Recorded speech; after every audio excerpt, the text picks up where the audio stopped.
साथियों, sectoral fund को हम समझने का प्रयास करते हैं कि इसके अंदर रिस्क क्या होता है और हमें ग्रोथ इसके अंदर कैसे मिलती है।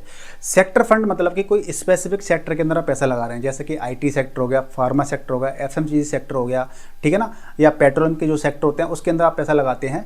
यानी कि अगर वही सेक्टर अगर ग्रो करेगा तो आपका पैसा भी ग्रो करेगा, और वो सेक्टर में अगर आपकी ग्रोथ रुक जाती है तो आपका उसके अंदर पैसा भी ग्रो करना बंद कर देगा। सपोज दैट एग्जांपल के तौर पर बात कर लेते हैं ईवी और सोलर का आजकल काफ़ी ज़्यादा क्रेज है, और कहते हैं कि आने वाले समय के अंदर भी ये सेक्टर काफ़ी ज़्यादा बूम कर सकता है।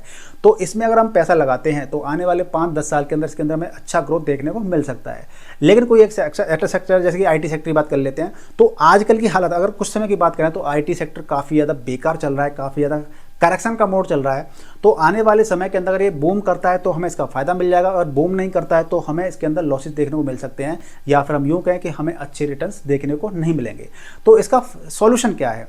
तो सेक्टर फंड होते हैं उनके अंदर रिस्क ज़्यादा होता है। तो इसका सॉल्यूशन ये होता है कि अगर आप ज़्यादा रिस्क नहीं ले सकते हैं तो आपको ऐसे म्यूचुअल फंड चूज करने चाहिए जो कि डाइवर्सिफाई होते हैं। यानी कि ऐसे म्यूचुअल फंड जिनके अंदर हर सेक्टर में पैसा लगा हो, पावर सेक्टर हो, एफएमसीजी सेक्टर हो, फाइनेंशियल सेक्टर हो, बैंकिंग सेक्टर हो, कोई भी सेक्टर हो, सभी के अंदर पैसा लगता है। तो इससे हमें फ़ायदा ये मिल जाता है कि हमारा पोर्टफोलियो डाइवर्सिफाई हो जाता है, और वहाँ पर अगर कोई एक सेक्टर काम नहीं कर रहा है तो दूसरा सेक्टर काम करता है। इस प्रकार से हमें वहाँ पे अच्छे रिटर्न मिलने की संभावना बढ़ जाती है। तो डिपेंड आप पे करता है कि आपकी रिक्वायरमेंट क्या है, और आपको आपकी रिक्वायरमेंट के अकॉर्डिंग, गोल के अकॉर्डिंग आप चूज कर सकते हैं कि सेक्टर बढ़िया है आपके लिए, या फिर और आपके म्यूचुअल फंड के अंदर सेक्टरल भी हो सकते हैं और आपके अंदर ऑलराउंडर फंड भी हो सकते हैं। तो इस तरह की जानकारी आप और भी चाहते हैं, अच्छी लगती है जानकारियाँ, तो हमें प्लीज़ फॉलो कर लीजिए, लाइक कर दीजिए, शेयर कर दीजिए और चैनल को सब्सक्राइब कर लीजिए। All the best.